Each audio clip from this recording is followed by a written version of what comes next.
You're listening to Alcoholics Alive, where recovered members of Alcoholics Anonymous share their experience on how they live AA as a way of life. None of our participants get paid or speak for AA. Here are your hosts, Shank and Wayne.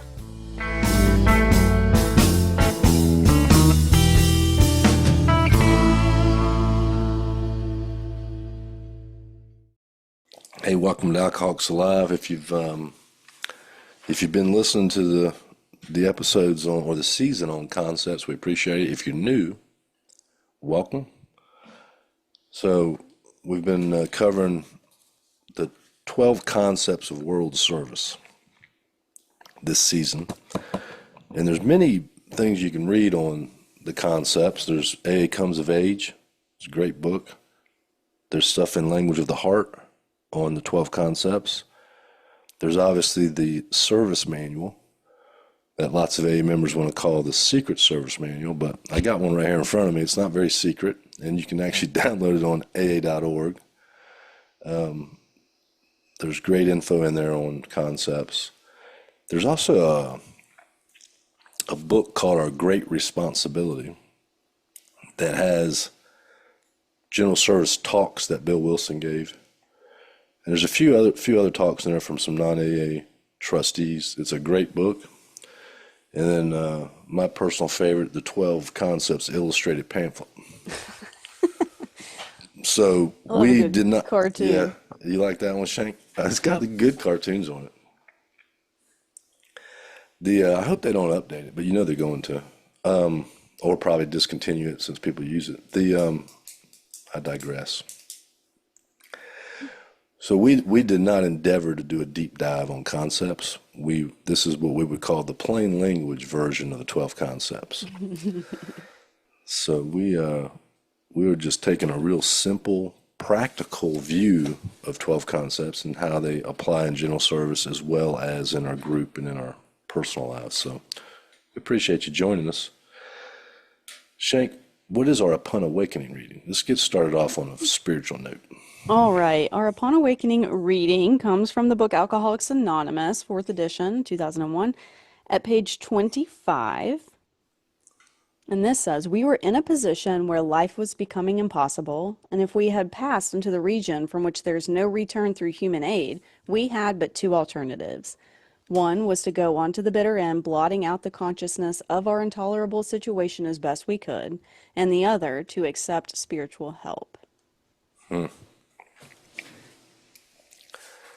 So there's a few caveats on there. One, I gotta believe that I've passed into a region where no human power can help me. Correct? Yeah. And if I think that my life is becoming impossible, or in our case had become impossible, I guess then I got a few decisions to make.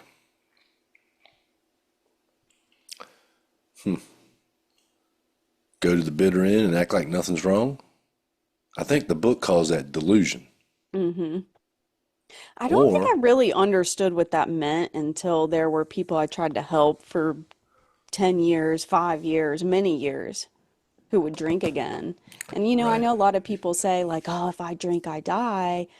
And I've seen these people not die. And like, to yeah, me, that's like going on to the bitter end, just repeating the same, burning it all down, trying to pretend yeah, like it's not happening, then eventually having to get sober again or needing to. yeah, yeah. I guess that's exactly how you would learn this. I mean, you can, I guess, because both of us got sober when we first were introduced to AA, right? Yeah. So we made that decision to accept spiritual help and haven't taken it back. Yep. But a lot of people, you're right, they don't make that decision, and then you see them relapse, and I guess they die a spiritual death. And it's Not, not a judgment. It's just like a it's a reality. fact, yeah, It for just, sure. I'm like, oh my gosh, you are going on to the bitter end. Yep, yep. And some of us would be better off to actually physically die than to go through that. But Yeah. man, we just keep on kicking. Yeah. Yeah. Well, if you're out there and you're trying to make a decision, you got two to make. blot it out and go on to the bitter end, or accept spiritual help. I can tell you, accepting spiritual help is much, much better, especially if you want to be free. That's right. I think this is the first decision in the book. You may be right. Yeah, it's the first decision in the book. And then it says something after that, that we only do it if we're honest and willing to make the effort. So, what concept are we on today? We are on concept X, which is 10. Oh, 10. Concept X. That one I know. That's 10. It reads, every service responsibility should be matched by an equal service authority. The scope of such authority to be always well defined, whether by tradition, resolution, job description, or appropriate charters and bylaws. Okay. Starting to sound a little bit like a business. I'm triggered. It sounds like my HOA. Yeah, or your HOA, yeah, right. You got resolutions, and you may probably got traditions that only a few people know about. And, We have some bylaws and you charters got some now. bylaws. Well, so far we've in the first 9 we've talked about who makes decisions. We've talked about people having the right to make decisions and the right to participate, the right for a minority opinion. We've talked about who carries out those decisions, and then last week, which was probably my favorite episode, we talked about leadership and what makes a good leader. And it's not always just somebody that's sober. It's got to be a little more to it than that sometimes, or all the time, actually. So concept 10 asks a simple question, really. If someone has responsibility, do they have the authority to fulfill it or to carry out their job description? So it's important, right? If we expect somebody to do a job in AA, we need to make sure that they have the tools and the freedom to do it well. And this not only would apply to general service, office, or grapevine, it trickles down to the area, to the conference, to a group, to a district. It certainly would apply. It kind of seems like it goes one of two ways. This is either interpreted as, all right, well, I hand you the keys and you do it how you're going to do it, spirit of rotation.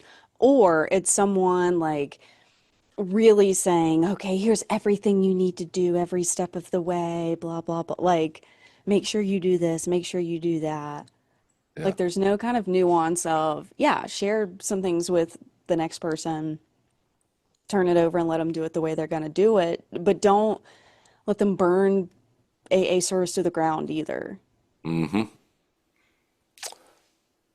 Well, that's a whole nother, the rotation one, we should probably maybe do an episode on that, because, I mean, I'm a fan of rotation, but rotation in AA sometimes it can be very helpful in some cases, but it also can hurt current stuff that's happening if the person rotating in doesn't know what they're doing, or they don't want to fulfill what the committee or the group, whatever they're associated with, had described.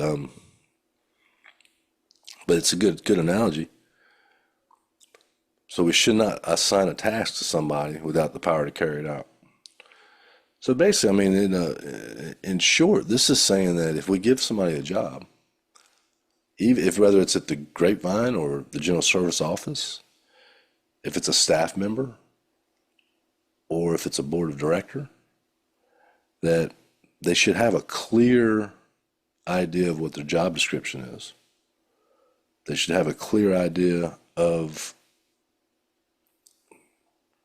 when and how they're supposed to carry out, and then we're supposed to give them the tools and actually the flexibility to do that job. If you don't do that, then right, people get micromanaged, or you have somebody trying to govern what's going on, which, in any workplace that creates confusion. It creates resentment.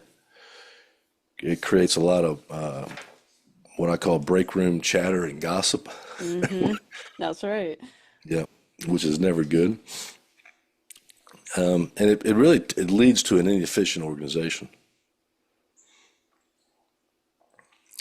So if you think about like real life examples, we've got some in our own group or in our Well, own let me area let me ask recently. you this from the 12 concepts, the concepts checklist. This is from the AA Grapevine. And here's one of the questions. Do we understand authority and responsibility as they relate to group conscience decisions made by GSRs, DCMs, and our area delegates? Read that again. I like it. Do we understand authority and responsibility as they relate to group conscience decisions by GSRs, DCMs, and our area delegates?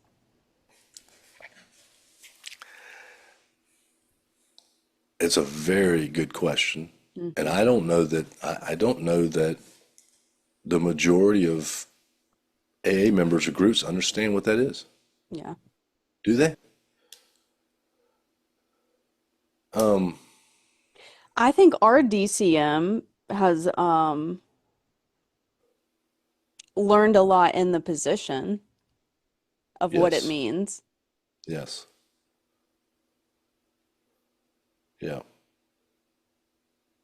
And it may be one of those things that until you have done the job, you don't really know how much authority and responsibility you really have re relating like to the group conscience decisions.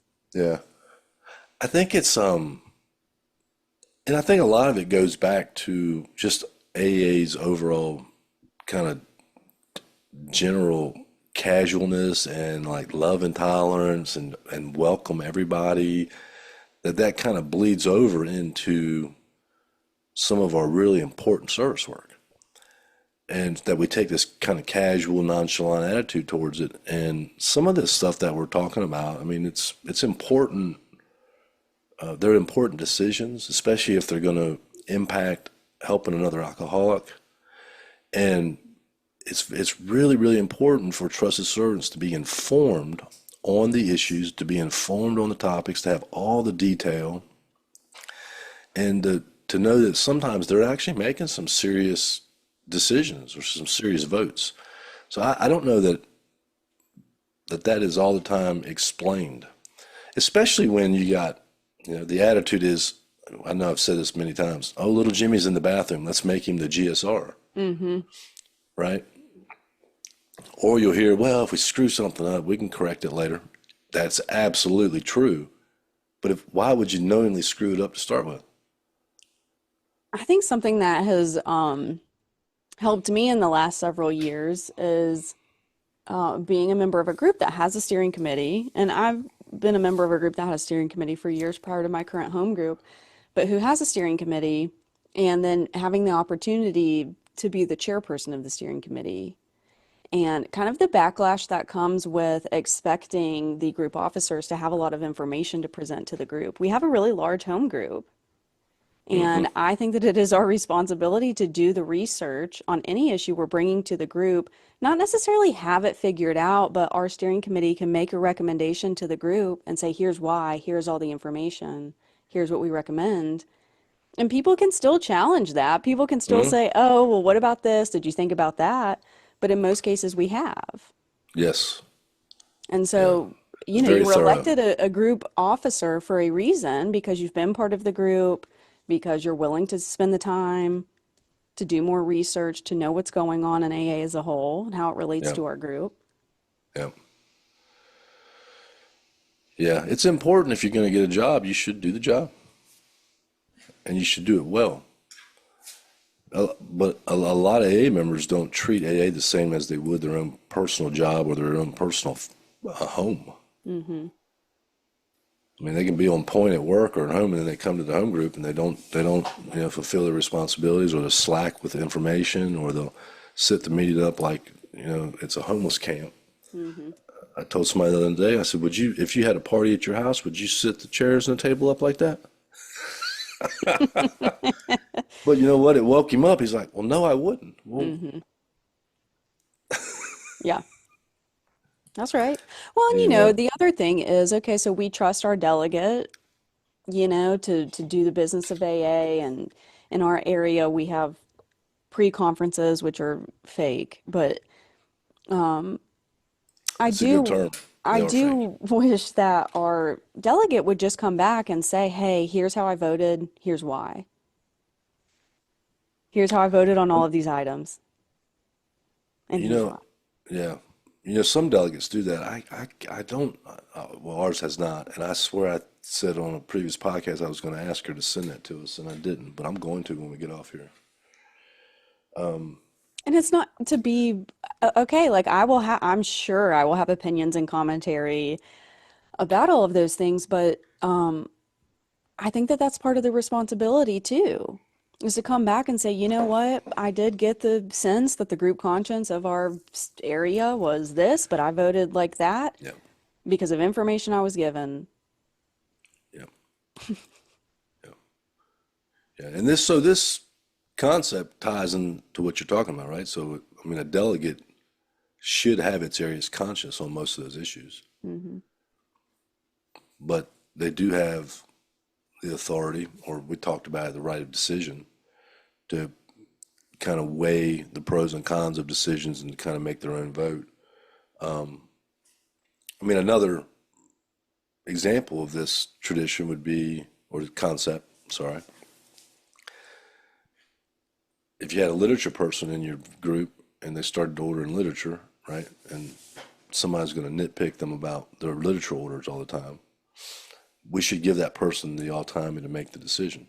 Until they order And the 12 traditions in Mandarin, and then you reel them in and say, hey, actually, we're going to well, have to that's look at what you're ordering for a while. yes, that's a good example where you would step in and say, "Hey, dude, we don't have anybody here that speaks Mandarin, Mm-mm.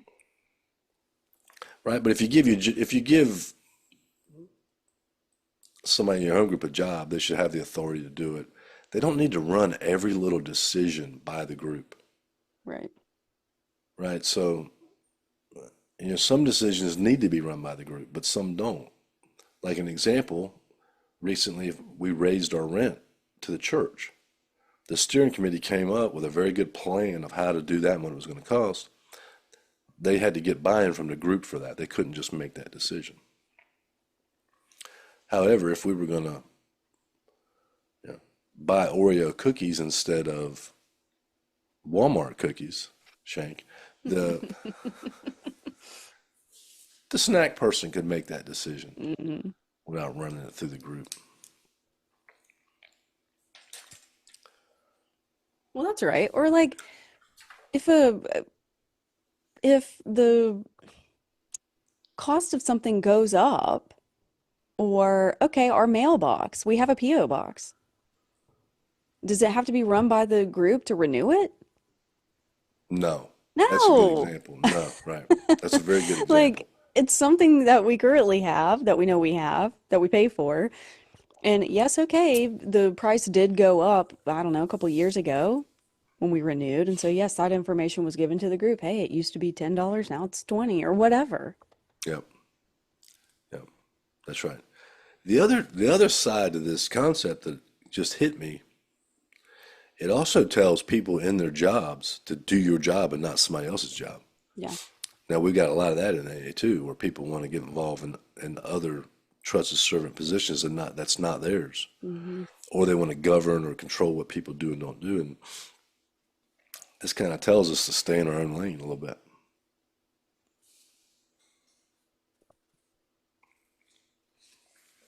There's a good quote from Bill Wilson.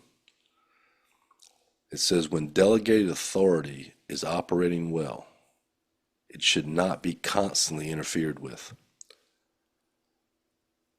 Right? So this is very important, and it's not well followed in AA because we're constantly like doing inventory, just in general.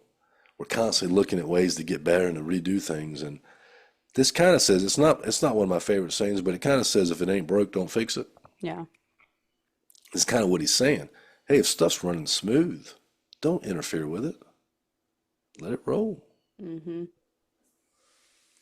Or you know what? Sometimes if it's not, step in and be helpful, Correct. You and don't have then to. elect an actually someone who is actually able to do the position next.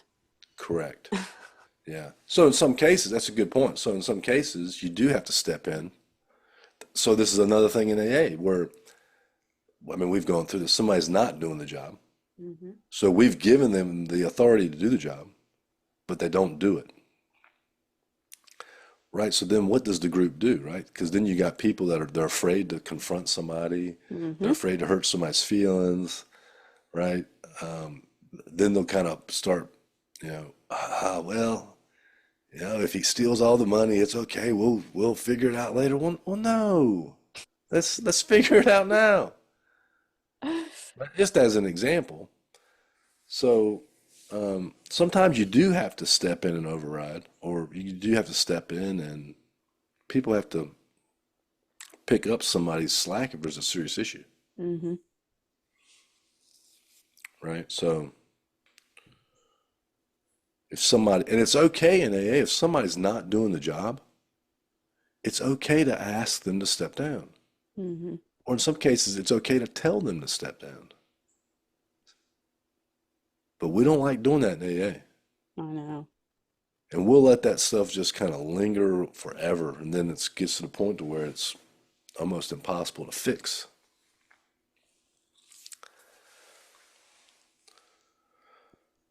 You got any more questions from that checklist?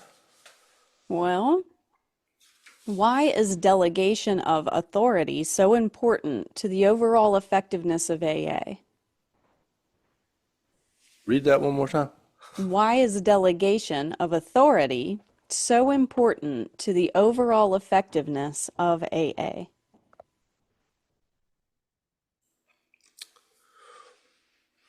Well, for a number of reasons. One, it does ensure that lots of people can get involved. Mm-hmm.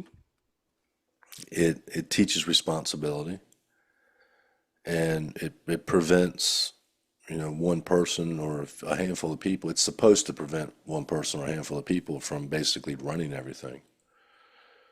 So, Well, you would and think too especially that you shouldn't have groupthink if you have that's right. enough people. I mean, in AA, we should have a good cross section of our Yeah, community. yeah, yeah.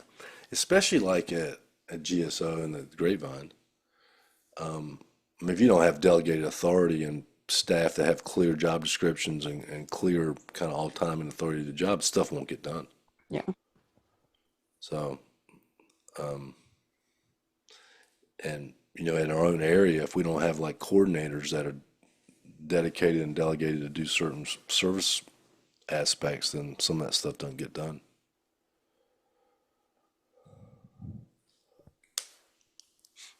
What else you got on that checklist? Was that That's it? it. That is it.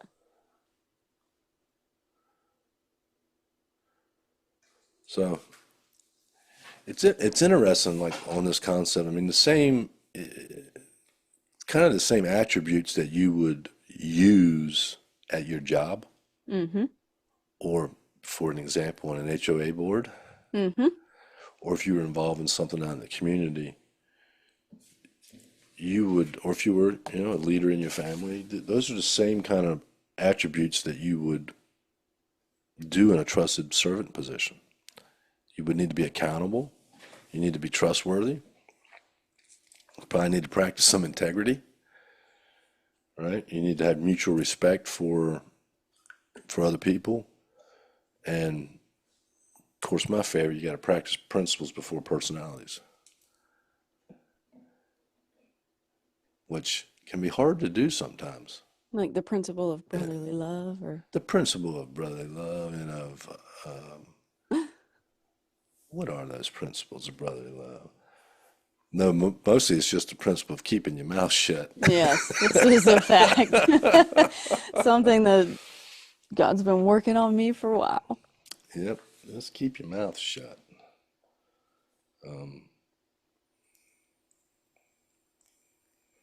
Freedom and responsibility must be balanced, Shank. So it ties into other traditions. Hey, like autonomy, right? Groups are free to do what they want to do, but with that comes an awesome responsibility. Hmm. So we're going to give you freedom, but you got a responsibility to basically try to follow AA traditions. Same thing in a job in AA. We're going to give you the job and the freedom to do it, but you probably should follow the guidelines in the job description, not take away from it or add to it.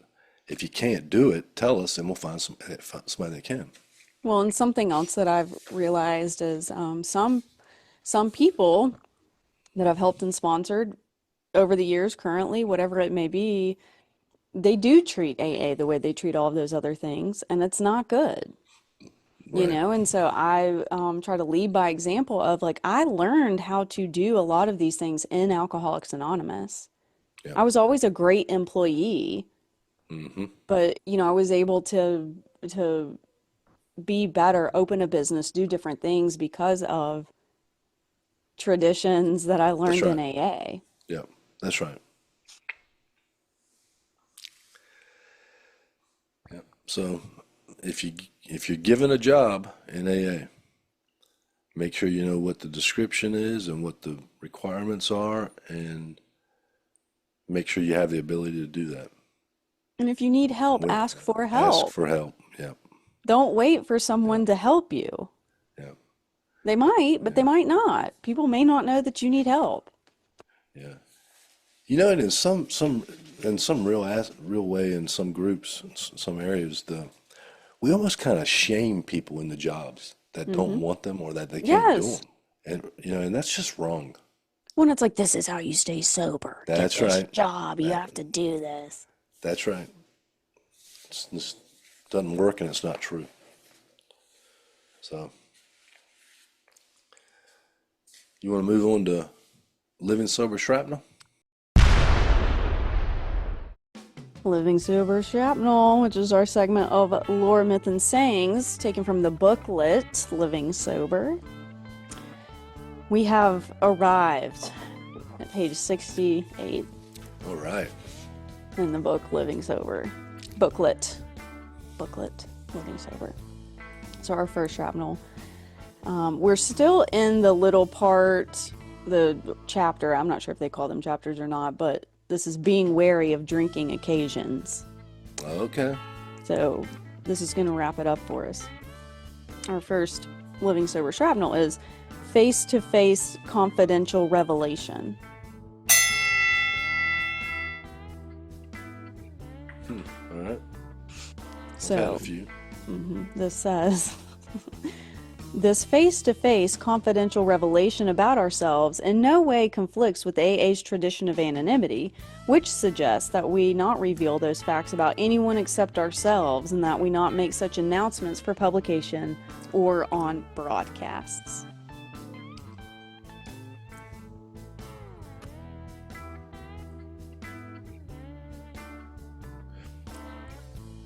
So So this is talking it's about like when you first, okay, so last week we were talking about kind of lying about being an alcoholic and what, right, oh, I'm going to church or right, I'm just not drinking right now, I'm on a cleanse, right, or whatever. And so through the reading, it talks about, okay, well, then when you get more comfortable about it, other people may try to make excuses for you. You can make your own excuses. Okay, then after more time has passed, many of us reach a stage of real comfort about ourselves and drinking. We are relaxed enough to tell the exact truth that we are recovered alcoholics or that we are in AA.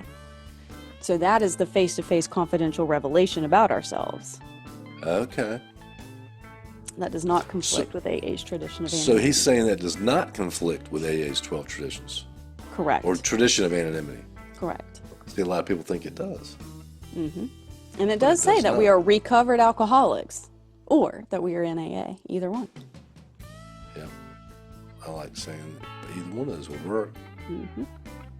So he's basically saying that it's okay to have a face-to-face conversation with somebody and tell them you're a recovered alcoholic or you're a member of Alcoholics Anonymous. That's right. You just don't want to do that, make it a public announcement or broadcast it. Mm-hmm. And it goes on to say, like, hey, you know, when you're at this place with yourself, you have nothing to hide. It increases your self-respect, and it helps take away the stigma of alcoholism. I'll never forget. I was at a conference with Tom Iverser, and I guess I said his name. He's dead. Who cares? He ain't gonna care. Listen. And we were in line to get food at this restaurant, and we had our badges on. This lady's behind the counter says, "What are y'all doing?" And he says, "We're in town for the AA convention." And I'm like, I can't believe he just said that. He broke my anonymity. Uh-huh. And I would later learn that, yeah, that's not an anonymity break, and Yep. that's absolutely okay to say and to do. Mm-hmm. There's so many misconceptions about it.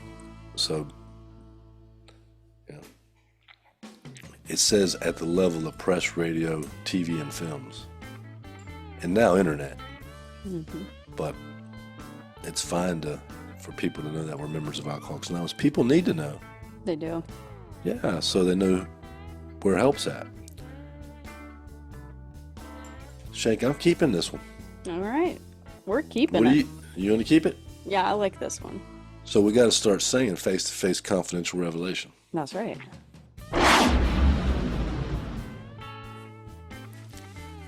So next, all right, let's see. We are still on page 68. Let's see. This is toward the end, I believe, of this chapter. This is leave no matter what.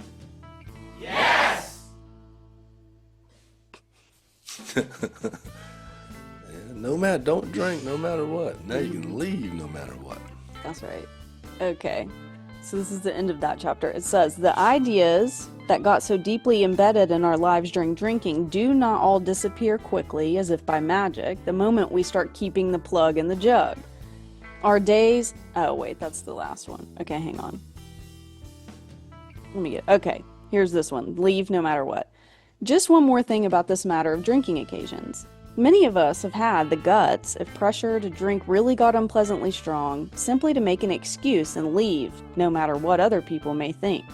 After all, life is at stake. We simply have to take whatever steps are necessary to preserve our own health. Other people's reactions are their problem, not ours.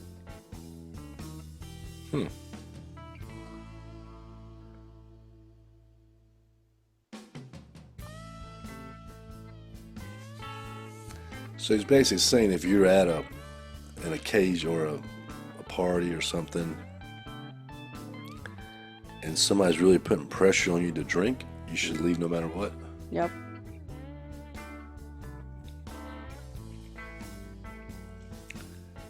Well, I'm trying to think if I've ever been put in that position. I mean, I don't think I've ever had anybody really put pressure on me to drink, and I've been in a lot of different scenarios. I don't think I've had a lot of pressure put on me to drink, but it has kind of been like people I used to drink with, family members, like, oh my God, you're still doing AA? Yes, I've know, gotten like, that. Yeah. Yeah, I mean, you could probably just like have a couple drinks. Like, God, you haven't had anything to drink in 5 years, 6 years, 8 years, 10 years.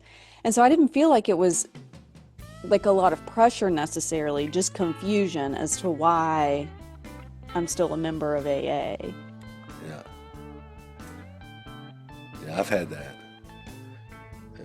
And I've had people like at parties or, community functions, ask, why aren't you drinking? Or you don't drink? And it leads to some interesting conversations. A lot of times if you just say you're a member of Alcoholics Anonymous, they'll just leave you alone. They won't even ask any other questions. I do remember this one time we were at a Christmas party for my husband's firm, and this was several years ago, and like the big boss was going around to every table, and it was really fancy. So I already felt just out of place. Yeah. He was coming around, and he was like, "Oh, y'all aren't drinking? Well, Susie, if he gets too bad, we'll send him to AA, get him a beer." And I was just like, "Oh my God." I remember like That's asking, funny. like, "Oh my God, how does he know about AA?" You know, my husband was like, "He's probably been there before." I mean, like, he probably knows about AA. Like, he's not sober or anything, but That's so I remember funny. like being a little sketched out about that, but it wasn't like being forced upon me. Yeah. Yeah. Now here's something else on this one. I like leave no matter what better than don't drink no matter what. Yeah. Yep. What do you think about this one? I don't know.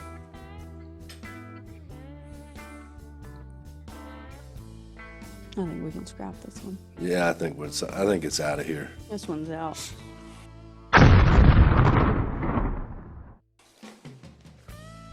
All right. So now we start our new chapter. Oh, in a new chapter? Yep, that is, let's see. This is letting go of old ideas.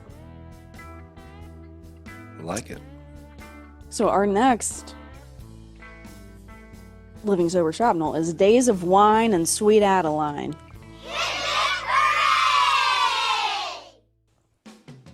Love it.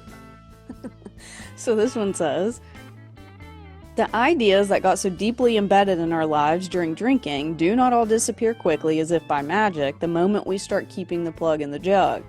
Our days of wine and sweet Adeline may be gone, but the malady lingers on.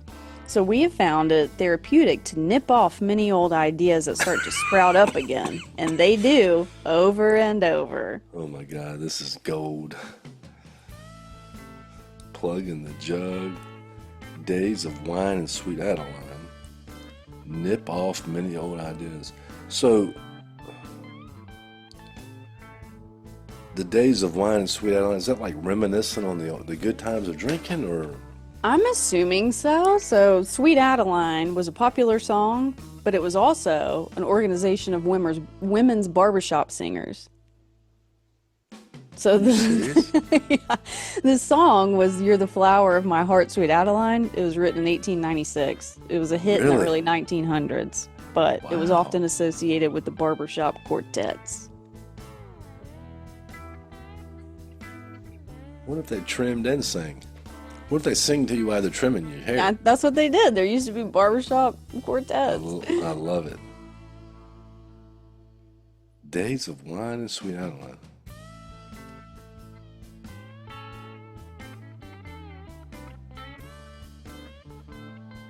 Well, he's right about old ideas sprouting up over and over again. Yeah. I don't know how you nip them off, though. The book tells us to pause and pray. Ask for the right thought or action. The moment we start keeping the plug in the jug. This is. Well, there's no end to a good reading and then a poor reading. Mm-hmm. All right, you read one thing, you're like, well, the book's okay, and then you read something else, you're like, I don't know. What do you think about this? Well, so I was wondering too, okay, wine and sweet Adeline, this is intellectualizing it too much. However, you know the saying, if you're sitting in the barber shop, eventually you'll get a haircut. So I was thinking, well, that's a throwback to some previous shrapnel. Yes. Our days of wine and sweet Adeline sitting in the barber shop waiting to get the haircut. So That waiting might to be. sip on that wine. Yeah, because you know if you hang out in the barbershop long enough, you're going to get a haircut. That's right. You know what? I want to see what chat says about wine and sweet Adeline. Let's just see what it says. Oh, it's basically what you said. It's in connection with the female barbershop quartet. Huh.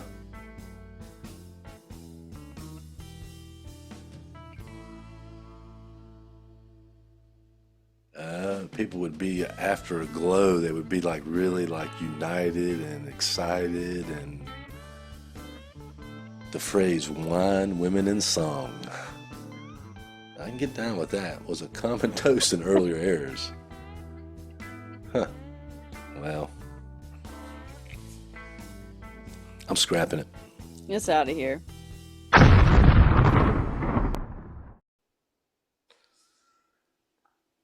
Well, living sober never disappoints. Never. Hey, appreciate everybody listening.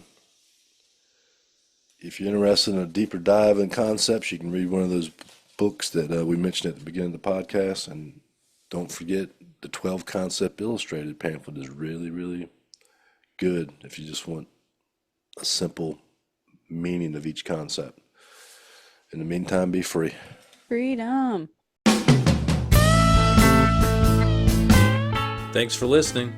If you have a comment, suggestion, or just need help, you can email Shank and Wayne at freedom@alcoholicsalive.com. Remember, we're recovered members of Alcoholics Anonymous, but we do not speak for Alcoholics Anonymous, nor do we get paid. Join us next week for another great episode.